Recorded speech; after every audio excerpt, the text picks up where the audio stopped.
جب تیسری خلافت کا دور تھا، تیسری خلافت، اس وقت مسلمانوں کے مدینے میں 3 طرح کے طبقوں نے تیسری خلافت کا بائیکاٹ کیا تھا۔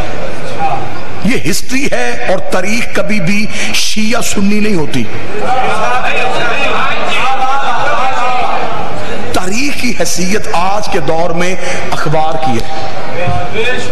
مورخ نے لکھا ہے واقعہ، ہم نے وہ واقعہ پڑھنا ہے، نتیجہ ہم نے آپ کے سامنے نکالنا ہے۔ تاریخ نے کہا کہ 3 طرح کے طبقوں نے تیسری خلافت کو قبول نہیں کیا۔ پہلا کس نے قبول نہیں کیا؟ پہلا ایک گروہ تھا نبی کی بیویوں کا، انہوں نے تیسری خلافت کو قبول نہیں کیا۔ وجہ کیا تھی؟ وجہ یہ تھی کہ تیسرے خلیفہ نے آتے ہی نبی کی بیویوں کے وظیفوں میں کمی کر دی تھی۔ بچے ساتھ ساتھ سنتے آنا، ساتھ ساتھ نوٹ کرتے آنا۔ تیسری خلافت کے دور میں نبی کی ازواج جو تھیں، انہوں نے تیسری خلافت کے ساتھ، حکومت کے ساتھ باقاعدہ معاہدہ اس لیے طے نہ کیا کہ انہوں نے وظائف میں کمی کر دی تھی، کیونکہ نبی کی ہر بیوی کو نبی کے بعد بیت المال سے وظیفہ ملتا تھا۔ ایک ہی نبی کی بیوی ہے جس نے وظیفہ نہیں لیا،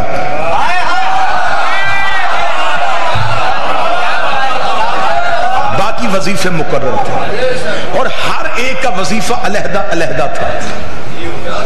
یہاں پہ میرا پہلا سوال ہے تاریخ کے مورخ سے کہ جب سب ایک جیسی رتبے میں تھیں، وظیفہ علیحدہ علیحدہ کیوں تھا؟ جب برابر تھا، رتبہ ایک جیسا تھا، تعلق نبی کے ساتھ تھا، وظیفہ ایک جیسا کیوں نہیں؟ تاریخ کے ماتھے پہ پسینہ آیا۔ تاریخ نے کہا اصل میں وجہ یہ تھی وظیفے ملتے تھے رشتہ داری کی بنیاد پہ۔ میں تو پڑھتا چلا جا رہا ہوں، مجھے نہیں پتا آپ سن رہے کیا۔ وظیفے ملتے تھے جس کی حکومت سے جتنی رشتہ داری تھی اسے اتنا وظیفہ ملتا تھا۔ میں نے جملہ پڑھا کوٹ شاہ میں 9 10 12 بندوں نے تائید کر دی کہ واقعتاً یہ ٹھیک ہے، رشتہ داری کی بنیاد پہ ملتے ہوں گے، لیکن بات اس سے بھی زیادہ تلخ ہے اور حقیقتیں بڑی کڑوی ہوتی ہیں، حقیقتیں بڑی تلخ ہوتی ہیں۔ اگر آپ مجھ سے پوچھیں کہ حقیقت کیا ہے تو مجھے غازی عباس کی علم کی قسم ہے مناظرہ کرنے کے لیے تیار ہو، مباہلہ کرنے کے لیے تیار ہو۔ وظیفے رشتہ داریوں کی بنیاد پہ نہیں ملتے تھے، علی سے دشمنی کی وجہ سے ملتے تھے۔ جس کی جتنی دشمنی زیادہ ہوتی تھی، جس کی جتنی دشمنی زیادہ تھی اسے اتنا زیادہ نوازا جاتا تھا۔ موضوع پسند ہے یا نہیں ہے سر؟ بسم اللہ سر۔ یہ عالی مشکل ہے۔ پہلا نبی کی بیویاں، دوسرا مدینے کے جو پرانے لوگ تھے نا جی، جو پرانے مدینے کے باسی تھے، جنہوں نے سب سے پہلے مکے میں کلمہ پڑھا تھا۔ اور آپ تاریخ اٹھا کے دیکھیں، نبی کا کلمہ سب سے پہلے عرب کے غریبوں نے پڑھا تھا۔ یہ امیر لوگ، یہ رائل فیملیز، یہ جگیردار طبقہ، یہ بہت بعد میں مسلمان ہوا تھا۔ یہ مسلمان ہوئے تھے حکومت کی وجہ سے، غریبوں نے کلمہ پہلے پڑھ لیا تھا۔ وجہ کیا تھی؟ غریب عزت کا بھوکا ہوتا ہے، نبی نے انہیں عزت اتنی دے دی، اتنی عرب کے غریبوں کو نبی نے عزت دی کہ وہاں وہ ابو جہل کی اونٹنی کے قریب نہیں بیٹھ سکتے تھے، اور یہاں وہ نبی کے ساتھ بیٹھ کے کھاتے تھے۔ ابو جہل نے انہیں کہا اوے کس اللہ کو مانتے ہو؟ اسے کہا محمد کے اللہ کو۔ اسے کہا اوے غلاموں وہ نظر آتا ہے؟ انہوں نے کہا نہیں۔ تو پھر کیوں مانتے ہو؟ انہوں نے کہا وہ کہتا ہے۔ اس نے کہا ہے تو ہم نے مانا۔ یہ اصل اسلام کے لوگ تھے، انہوں نے چمڑیاں اکھڑوائیں، انہوں نے نبی کو نہیں چھوڑا۔ یہ دولت کے لالچ کی وجہ سے نہیں آئے تھے، یہ علی کی تلوار کے ڈر سے نہیں آئے تھے، یہ بی بی خدیجہ سے قرضے معاف کروانے کے لیے نہیں آئے تھے۔ انہوں نے اسٹیٹ نہیں دیکھی، انہوں نے یہ دیکھا یہ اسلامی سلطنت بن جائے گی، اسلامی حکومت بن جائے گی، ہم میں سے کوئی گورنر ہو جائے گا، کوئی وزیر خزانہ ہو جائے گا، انہوں نے یہ نہیں دیکھا، انہوں نے صرف کردار مصطفیٰ دیکھا۔ ان لوگوں نے بھی تیسری خلافت کو قبول نہیں کیا۔ توجہ سے بات سنتے آئیے۔ وجہ کیونکہ ان کا مطالبہ یہ تھا کہ ایک بندے کو نبی نے اپنی زندگی میں مدینے سے باہر نکالا تھا. بادشاہ حسین آپ کی تائید پہ آپ کا ہاتھ اٹھانا گواہی کے طور پہ درج ہے. اس بندے کو نبی نے اپنی زندگی میں مدینے سے باہر نکالا تھا. مروان اس کا نام تھا, حکم کا بیٹا تھا. باپ اور بیٹا دونوں مل کے رسالت ماپ گلیوں میں چلتے تھے, یہ پیچھے نبی کی نقلیں اتارتے تھے اور نبی کو تان و تشنیع معاذ اللہ ثم معاذ اللہ توہین کرتے تھے. نبی نے حکم نہیں دیا, اس نے دیا کہ تو برداشت کر لیتا ہے, مجھ سے نہیں. انہیں مدینے سے باہر نکال, انہیں مدینے سے اتنا باہر نکال کہ تیرے بعد جو بھی تیری جگہ پہ آئے وہ ان کو مزید باہر نکال دے. جب تیسرا خلیفہ آیا تو بجائے ان کو باہر نکالنے کے اسے مدینے بلایا. صرف مدینے نہیں بلایا, اس سے مصر جیسی اہم ریاست کا گورنر بنا دیا. نوجوانوں کے لیے یہ باتیں نہیں ہوں گی, لیکن ضرور ان باتوں کو ذہن میں رکھنا. یہ میں پوری تاریخ کا سفر لمحوں میں کرنے لگا. مصر کا گورنر بنا دیا. مصر اس دور کی سب سے مہنگی اسلامی ریاست تھی. سب سے زیادہ پیسہ مصر سے آتا تھا اور سب سے بڑے خائن کو اس کے اوپر گورنر لگا دیا. مدینے کے لوگوں نے جو پرانے رہنے والے تھے وہ اکٹھے ہو کے آئے حضرت محمد بن ابی بکر کے پاس. کون کہتا ہے کہ ہم صحابہ کا احترام نہیں کرتے؟ بسم اللہ. محمد بن ابی بکر کے پاس اور انہوں نے آ کے محمد بن ابی بکر سے کہا کہ آپ جا کے مولا علی سے کہیں کہ اسے کہے کہ اسے مصر کی گورنری سے ہٹائے.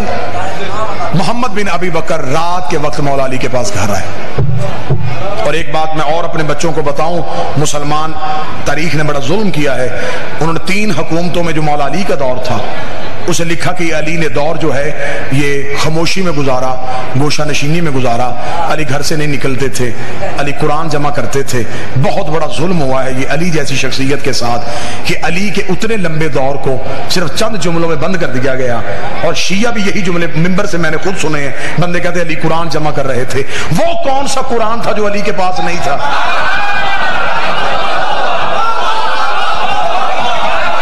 میری سمجھ میں آج تک یہ فلسفہ نہیں آیا کہ وہ کون سا قرآن تھا جو علی جمع کر رہے تھے. قرآن تو سارا علی کے سینے میں, بلکہ علی خود قرآن کا جسم تھا. علی کہاں سے قرآن جمع کر رہے ہیں؟ اگر میں اس میں پوری 45-50 منٹ گفتگو کی جا سکتی ہے. مولا علی کا وہ جو دور تھا وہ بڑا انقلابی دور تھا. مولا اس دور میں مدینے میں نہیں رہتے تھے, مولا مدینے سے چلے گئے تھے. مدینے کے تھوڑا باہر جا کے مولا نے ایک اپنا فارم ہاؤس بنایا تھا جس کا نام یمبو تھا, جسے آج مدینے میں بیر علی کے نام سے یاد کیا جاتا ہے. یہ مولا نے مدینے کے باہر جا کے بنا دیا تھا. اس پورے دور میں مولا نے پہلی بار جو کنویں کھودے تھے, یہ مولا نے 24 کنویں اس دور میں اپنے ہاتھوں سے کھودے تھے. کنویں سے پانی لے کے زمینوں تک پہنچانا مولا علی نے اپنے دور میں شروع کیا تھا. سب سے پہلے کپاس مدینے میں مولا علی نے کاشت کی تھی. یہی کپاس جس کی روئی گھر آتی تھی, بی بی کاٹتی تھی, چادریں بناتی تھی, اور اسی روئی کی ہاتھ کی بنے ہوا رومال آج بھی ہور کے ہاتھ ماتھے پہ. یہ پورا ایک دور ہے مولا علی کا جو دور پڑھا جا سکتا ہے, لیکن مجھے پڑھنی ہے قتل علی کی وجہ. متلاشی ہیں سرکار آپ ان حقائق کے. اب محمد بن ابی بکر جو ہے وہ مولا علی کے پاس گئے. مولا علی سے کہا کہ مولا آپ اس سے جا کے کہیں خلیفہ سے کہ یہ اس کو معزول کرے. مولا محمد ابی بکر کو ساتھ لے کے دربار میں گئے. جب دربار میں پہنچے تو نوکر نے جا کے انہیں بتایا کہ اصل حاکم آیا ہے. جو بندے سر ہلا رہے ہیں وہ تھوڑی دیر کے لیے اگر جاگ جائیں تو ان کے لیے بہتری ہے. اسے جا کے خبر دی کہ اصل حاکم ہے, حقیقی وارث آیا. وہ اٹھ کے اور کیا کہ انہوں نے مولا علی سے پوچھا, جی ہاں جی وصی رسول ہے، جانشین پیغمبر، اے دماد رسول، آپ کیوں آئے؟ مولا فرمایا میں تجھ سے پوچھنے آیا ہوں کہ تو نے اسے مصر کا گورنر کیوں لگایا؟ اس کا آپ حکم کرتے ہیں تو ہم اسے ابھی عہدے سے ہٹا دیتے ہیں، تو آپ کو موضوع بندہ آپ دے دیں جسے ہم مصر کا گورنر لگائیں۔ محمد بن ابی بکر مولا علی کے ساتھ کھڑے تھے، اسے محمد بن ابی بکر طرف دیکھ کے کہا میرے خیال میں محمد سے زیادہ موضوع کوئی نہیں ہے، کسے مصر کا گورنر لگا دیتے ہیں۔ فوری طور پہ اپنے کاتب کو جگایا کہ ایک سرکاری حکم نامہ لکھا کہ محمد بن ابی بکر میرا خط لے کے تمہارے پاس آ رہا ہے، جو ہی محمد تیرے پاس پہنچے اپنے آپ کو عہدے سے معزول سمجھ، اپنی جگہ پہ محمد کو تخت پہ بٹھا، سارے انتظامات محمد کے حوالے کر کے خود مدینے پہنچ۔ یہ تحریر لکھ کے محمد بن ابی بکر کے حوالے کی، محمد بن ابی بکر نے تحریر کو بند کیا، مولا علی چلے دربار سے، مولا بازار میں، محمد ساتھ، محمد سوچ رہا علی کے آنے کی وجہ سے اس نے اتنا علی کا حیا کیا، اتنی علی کی عزت کی کہ مولا نے ایک ہی شکایت کی، اس نے فوراً دور کر دی۔ چلتے چلتے علی کے گھر کا دروازہ آ گیا، جو ہی علی دروازے سے ایک قدم اندر ایک باہر تھا، یا محمد نے کہا مولا آپ گھر کے اندر جا رہے ہیں، زحمت دوبارہ نہ مجھے دینی پڑے، مجھے بتائیں کہ میں ابھی مصر کے لیے نکل جاؤں؟ مولا نے پردے سے پیچھے سر ہٹا کے کہا چلے جا، لیکن رات کو سفر نہ کرنا، چلے جا لیکن حکیم کا کوئی فعل حکمت سے خالی نہیں ہوتا۔ محمد بن ابی بکر کے ذہن میں یہ بات بیٹھ گئی کہ جب علی نے کہا ہے نا کہ نہیں کرنا، اس کا مطلب اس نہیں میں کوئی راز ہے۔ محمد بن ابی بکر نے ساتھ اپنے چند نوکر تیار کیے، تیار کر کے محمد بن ابی بکر جب تیار ہو کے مدینہ سے نکلے ہیں تو شام ہو گئی مدینے میں، مدینہ سے تھوڑے سے فرسخ کے فاصلے پہ گئے تھے، رات ہو گئی۔ محمد نے اپنے غلاموں سے کہا یہی خیمے لگا دو، انہوں نے کہا جی ابھی سفر شروع کیا اور ابھی خیمے؟ اس نے کہا علی نے کہا تھا رات کو سفر نہیں کرنا، حکم علی تھا تو لہذا ابھی یہیں پہ خیمے لگیں گے۔ وہیں پہ پڑاؤ ہو گیا، پڑاؤ ہو کے آگ روشن کر دی گئی۔ آگ اس لیے روشن کی جاتی تھی کہ اگر کوئی دور سے گزر رہا ہو تو اسے پتا چلے کہ کوئی لوٹنے والے نہیں بیٹھے، کوئی شریف بیٹھے ہوئے، کسی قافلے نے پڑاؤ کیا ہوا۔ آگ روشن ہو گئی، جناب محمد بن ابی بکر نے آ کے خیمے میں مصلی بچھایا، عبادت الہیہ میں مشغول ہو گئے۔ ابھی محمد عبادت کر رہے تھے، یا محمد کو اپنے کانوں میں کسی گھوڑے کے دوڑنے کی ٹاپوں کی آواز آئی۔ محمد بن ابی بکر نے فوراً کان آواز کی طرف کیا۔ اب آواز سے محمد بن ابی بکر نے اندازہ لگایا ایک ہی گھوڑا ہے، گھوڑا بھی اعلیٰ نسل کا ہے، بھاگ بھی تیز رہا ہے، نکلا بھی ابھی مدینے سے ہے۔ پھر فوراً ذہن میں سوال ہے اگر یہ شخص مدینے سے نکلا تھا، یہ رات کے وقت اکیلا سفر کیوں کر رہا ہے؟ اگر اس نے سفر کرنا تھا تو یہاں قافلہ تھا، یہ قافلے کے ساتھ کیوں نہیں آیا؟ یہ سوال ذہن میں تھے، یا علی کی بات آ گئی یاد، رات کو سفر نہ کرنا۔ محمد بن ابی بکر تو پہلے ہی راز ڈھونڈ رہا تھا۔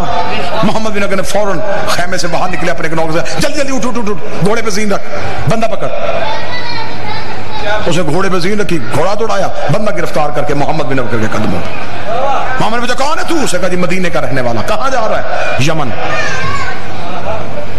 کیوں جا رہا ہے؟ اس نے کہا اسی ذاتی کام کے سلسلے میں۔ محمد بن ابی بکر نے اپنے نوکروں سے کہا اس کی تلاشی لو۔ جامع تلاشی لی گئی، کچھ ذاتی سامان کو زیادہ رہا، اس کے علاوہ کچھ نہیں۔ محمد نے کہا اور اس کے پاس کیا؟ انہوں نے کہا اس کے گھوڑے کی گردن میں ایک مشکیزہ ہے پانی کا، پانی کا مشکیزہ نکالو۔ نکال، کیا اس میں؟ اس کا پانی ہے۔ فرمایا اسے تلوار سے چیرو، چیرا، پانی بہاؤ، پانی بہایا، ہاتھ ڈالو، اندر سے شیشے کی بوتل، اس کے اندر ایک خط۔ محمد بن ابی بکر نے تلوار کی نیام مار کے بوتل کو توڑا، اندر سے خط کو نکالا، خط کو کھولا۔ خط میں لکھا ہوا تھا کہ تیری طرف محمد میرا خط لے کے آ رہا ہے۔ محمد بن ابی بکر کے پہنچنے سے پہلے کہ تیز رفتار گھوڑا سوار سپاہی تجھ تک پہنچ جائے گا، ایک دستہ لشکر کا مصر کے باہر کھڑا کر دینا جو محمد کو تجھ تک پہنچنے سے پہلے قتل کر دے، اور محمد کی لاش کسی ویرانے میں پھینک دینا۔ محمد بن ابی بکر نے خط پڑھا، خط کو بند کیا، منہ مدینے کی طرف کر کہا اور سفروں سے بچانے والے،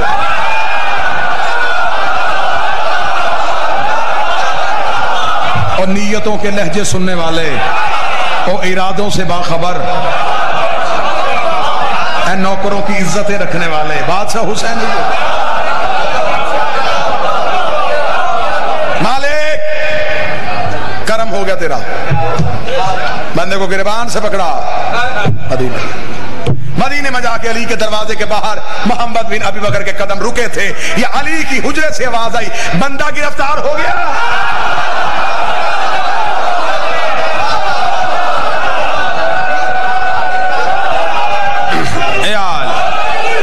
پسند ہے موضوع کے نہیں بچا، بندہ گرفتار ہو گیا، اس نے کہا یا علی بندہ گرفتار ہو گیا۔ علی باہر آئے، محمد نے قدموں پہ ہاتھ رکھے گا، مولا جب خبر تھی مجھے کیوں بھیجا؟ مولا مسکرا کے فرماتے محمد میں ثبوت کے بغیر حملہ نہیں کرتا۔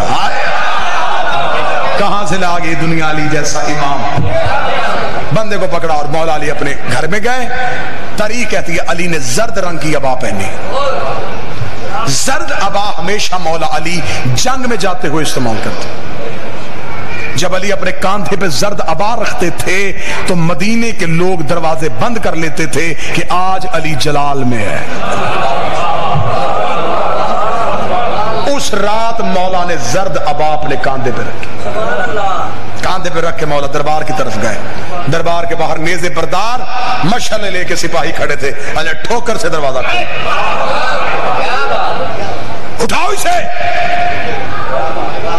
علی کا جلال تخت سے زمین پہ گرا، نہ تاج سنبھلا نہ عباس سنبھلی، بڑبڑاتے ہوئے علی کے سامنے آ کے جی یا علی حکم۔ علی نے فرمایا کہ یہ کاسہ تیرا ہے؟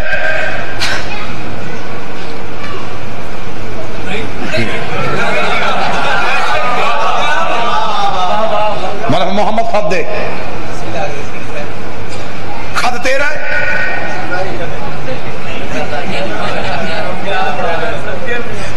علی نے فرمایا چمڑا دربار کا ہے۔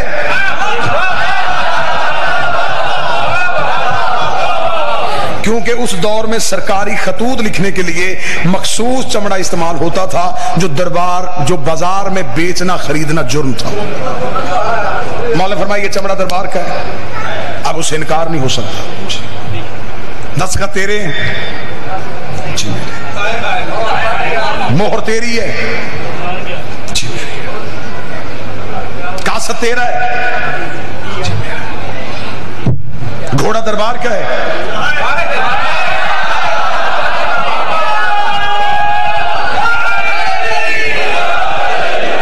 جی میرا۔ اتنا کہنا تھا یا علی مڑے، بلا تشبیہ علی چلنے لگے پیچھے، یا علی بات تو سنیے، فرمایا بس اب علی کی کوئی ذمہ داری نہیں، ہائے ہائے ہائے بس اب علی کی ذمہ داری نہیں۔ مولا بات تو سنیے، مولا میری علی دربار سے باہر چلے، دربار سے باہر گئے، خبر مدینے میں آگ کی طرف پھیل گئی۔ جو ایک گروہ پہلے ہی دشمنی میں آمادہ تھا ان کے ہاتھ یہ جواز آ گیا، انہوں نے خلیفہ کے گھر کا گھراؤ کر لیا، پوری رات بندوں نے گھر کا گھراؤ کیے رکھا۔ تاریخ میں جملے نہ ہو میں اس شوق میں گردن کا لہو دوں، اس نے دیوار کے پیچھے ایک چیز رکھ کے اس پہ کھڑے ہو کے اونچی آواز میں کہا کوئی علی کو بتائے کہ میں پیاسا ہوں، کوئی علی کو جا کے خبر دے کہ میں بھوکا ہوں۔ اتنا سخت پہرا تھا کہ پرندہ پر نہیں مار سکتا تھا، یا یکدم گلی میں دو سائے داخل ہو، سپاہیوں نے کہا روکو روکو روکو اسے کون ہے؟ پیچھے سے آواز آئی رستہ دو، حسن اور حسین آ رہے ہیں۔ نیزے ہٹے، جب روشنی میں شہزادے آئے، حسن کے ہاتھ میں کھانا، حسین کے ہاتھ میں پانی۔ شہزادوں نے دیوار پہ کھانا اور پانی رکھ کے کہا سخی نے بھیجا ہے۔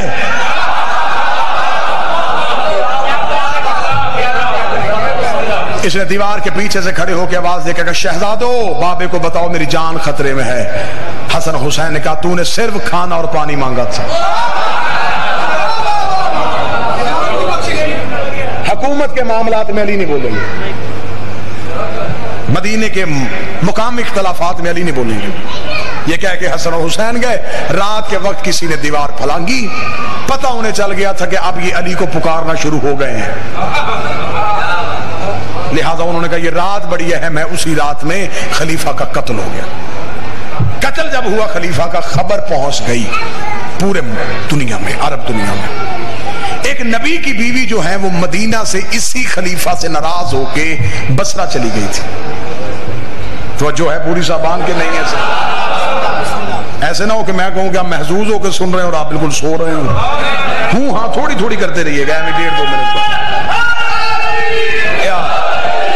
انہیں بصرے خبر ملی کہ آئیے کام بڑا آسان ہو گیا ہے, خلیفہ قتل ہو گیا ہے. قتل ڈالتے ہیں علی کے سر, علی کی دشمنی بھی پوری ہو جائے گی. وہ تو ہوئی حکومت پہ قبضہ ہمارا ہو جائے گا. یہ ایک پورا گروہ لے کے, ایک لشکر لے کے بصرہ سے روانہ ہو گئے. خبر مدینے پہنچ گئی. مولا نے ایک مخصوص صحابہ کا لشکر ساتھ لیا. علی نے رستے میں جا کے کہا انہیں مدینے داخل ہونے سے پہلے روکے. رستے میں ایک میدان میں جا کے دونوں فوجوں کا آمنا سامنا ہو گیا, کیونکہ وہ جو آئی تھی وہ اونٹ پہ بیٹھی ہوئی تھی. اونٹ کو عربی میں جمل کہا جاتا ہے. جس میدان میں جا کے وہ اونٹ رکا اسے کہتے ہیں میدان جمل, جس کی وجہ سے یہ جنگ مشہور ہے, جنگ جمل. اب وہاں پہ آ کے اونٹ کھڑا ہوا. اونٹ جب کھڑا ہوا تو اس سے پہلے رستے میں ایک لائن میں بھول گیا, میں ایک لمحے کے لیے واپس جاتا ہوں. ایک جگہ پہ گزرتے ہوئے اس اونٹ پہ کتے بھونکے تھے.